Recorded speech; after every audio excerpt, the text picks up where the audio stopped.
Halo teman-teman, kami dari kelompok 5, 10, 1 dan ini adalah laporan hasil kegiatan angkatan kita tahun ini.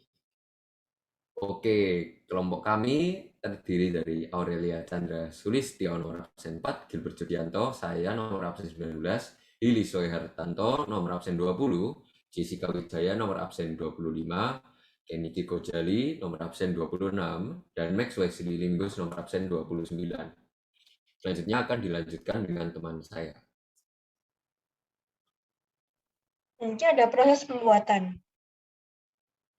Proses pembuatan dimulai dengan proposal yang bertujuan untuk mengajukan permohonan dan mendapatkan bantuan berupa dukungan. Kami juga menyertakan informasi faktual dalam proposal. Proposal ini kami serahkan pada 20 Februari 2022. Selanjutnya ada gladi kotor yang dilaksanakan pada 26 Februari 2022. Lalu dilanjutkan dengan gladi bersih pada 4 Maret 2022. Dan akhirnya rekaman yang dilaksanakan pada 5 Maret 2022. Pengundian giveaway kami laksanakan pada 14 Maret 2022 dengan spin wheel. Inilah hasil dari produk kami, yaitu produk podcast. Serta ini adalah linknya saat kami membuat podcast. Inilah hasil produk dari kelompok kami. Kami membuat podcast.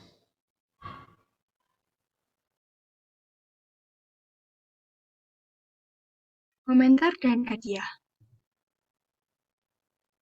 Kami memanfaatkan fitur kolom komentar untuk mengundang interaksi kami dengan para penonton berupa pendapat pribadi dan pengetahuan yang telah diambil dari video kami. Untuk lebih mewarnai interaksi ini, kami telah menyediakan hadiah dengan total Rp600.000. Teknis pengambilan komentar. Kami komentar tersebut menggunakan YouTube Comment Picker. Nama yang keluar sebagai pemenang dapat menghubungi panitia untuk pengklaiman hadiah maksimal 2 kali 24 jam. Pembagian hadiah adalah sebagai berikut. Juara pertama mendapat Rp100.000, juara kedua mendapat Rp75.000, juara ketiga mendapatkan Rp50.000, serta juara harapan yaitu juara keempat, juara kelima, dan juara keenam mendapat masing-masing Rp25.000. Hadiah ditanggung sepenuhnya oleh panitia. Pemenang tidak perlu menanggung pajak. Format penklaiman hadiah adalah sebagai berikut. Nama lengkap, juara berapa, nomor telepon, bank, serta nomor rekeningnya.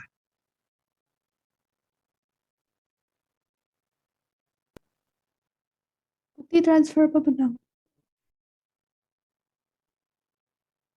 Dan inilah bukti transfer pemenang dari komen podcast kami.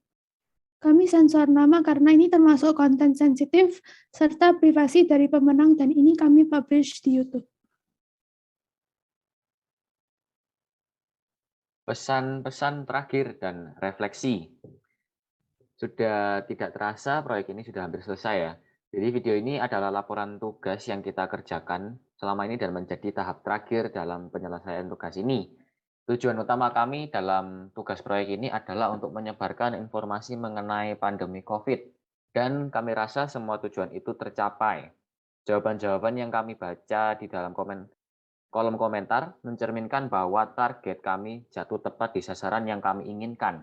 Kami berharap lewat podcast tersebut lebih banyak orang yang menjadi sadar akan bahaya COVID, sehingga penyebaran COVID dapat tercegah. SMA Katolik Saint Louis 1 Surabaya sangat berpegang pada 5 keutamaan Vincentian. Isi 5 keutamaan tersebut adalah simplisitas atau kesederhanaan, humilitas, kerendahan hati, kemudian mansetudo atau kelembutan hati, mortificatio atau mati raga, dan yang terakhir adalah serus animarum atau penyelamatan jiwa-jiwa. Dan dengan kegiatan ini kami telah berusaha untuk mengamalkan nilai-nilai tersebut, terutama nilai kelembutan hati, dengan cara menyebarkan informasi serta pencegahan penyebaran virus COVID-19 yang sedang melanda dunia.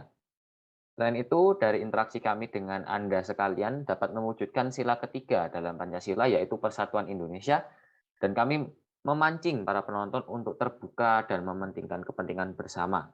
Akhir kata, Kami kelompok 5, 10 MIPA 1 SMA Sentui 1 Surabaya mengucapkan terima kasih banyak kepada Anda sekalian, para penonton dan komentator yang secara tidak langsung telah mendukung kami. Tak lupa kami juga mengucapkan terima kasih yang sebesar-besarnya kepada beberapa guru pendamping yang sudah menuntun kami dari awal sampai akhir proyek ini.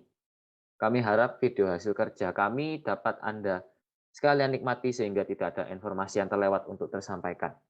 Mohon maaf jika ada kesalahan yang menyinggung hati secara disengaja maupun tidak disengaja oleh anggota kelompok kami. Dan refleksi akan dimulai dari teman saya Caca. Oke, refleksi saya. Di tugas proyek ini, saya bisa merasakan bahwa interaksi antar manusia sangat penting dan berharga dalam kehidupan manusia. Saat saya membaca beberapa komentar yang ditulis penonton di kolom komentar video sebelumnya, saya sangat merasa senang. Saya merasa usaha kelompok kami dihargai oleh para penonton. Selama ini, saya benar-benar tidak menghargai interaksi dan komunikasi langsung dengan sesama manusia. Masih sering saya lebih asyik bermain HP dibandingkan berbicara dengan orang tua. Masih sering saya mengabaikan chat teman untuk nonton YouTube dan akhirnya lupa untuk membalas. Di sini saya merasa bahwa komunikasi itu penting. Maka untuk kedepannya saya akan lebih menghargai interaksi baik langsung maupun tak langsung dengan sesama manusia.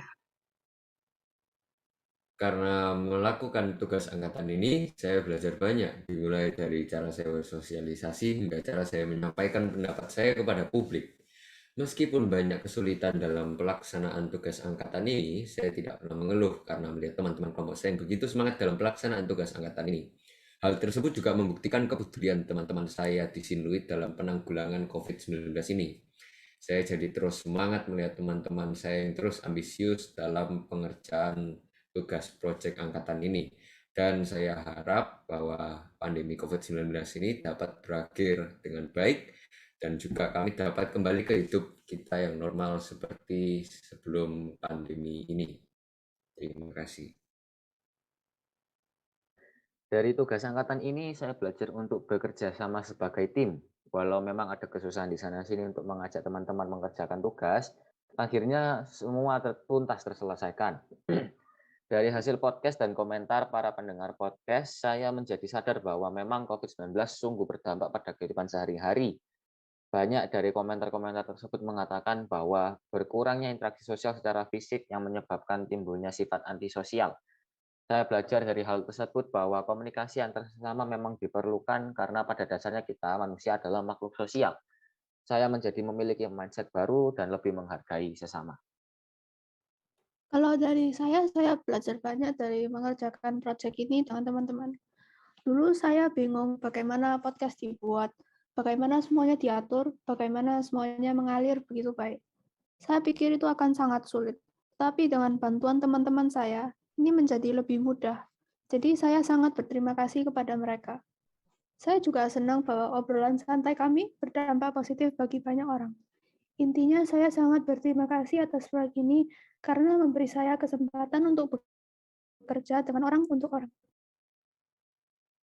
Saat mengerjakan tugas ini, saya mengalami berbagai kesalahan. Ketika saya melihat podcast di YouTube, dari pembicaraan mereka kita bisa dapat banyak hal dan juga kata-kata mereka sangat meyakinkan. Pada saat membuat podcast, saya ketika membuat podcast tanpa ide atau baca skrip tanpa baca skrip, saya sangat bingung. Kata-kata saya tidak merasa kuat atau meyakinkan, tetapi teman saya membantu saya dengan memberitahu bahwa harus lebih santai seperti berbicara biasa dan harus lebih fokus pada nada perkataan dan kata-katanya akan bisa lebih meyakinkan. Jadi saya telah belajar banyak dan mulai sekarang saya ingin belajar untuk berbicara yang lebih lancar dan lebih meyakinkan. Saya belajar banyak dari tugas ini. Melalui podcast ini, saya bisa lebih kritis dalam menganalisis suatu permasalahan dari berbagai bidang. Kesan saya awalnya kelihatannya tugas ini cukup ribet, tapi setelah dijalani dari awal perencanaan, latihan, dan pembuatannya, dengan kerja keras dan bantuan Tuhan, tugas ini bisa berjalan dengan baik dan lancar hingga sampai selesai di tahap laporan ini, meskipun proposal kami sempat ditolak beberapa kali. Oke, sebelum mengakhiri laporan kami, Ini adalah daftar pustaka kami. Ya, daftar pustaka ini yang kami gunakan untuk membuat proposal kami dan juga acuan dalam kegiatan kami. Bisa dilihat beberapa di antaranya berasal dari berita-berita yang terpercaya dan juga dari menteri, yaitu Kemendikbud. Terima kasih sudah mendengarkan atau menyimak laporan kegiatan kami. Tuhan Yesus memberkati.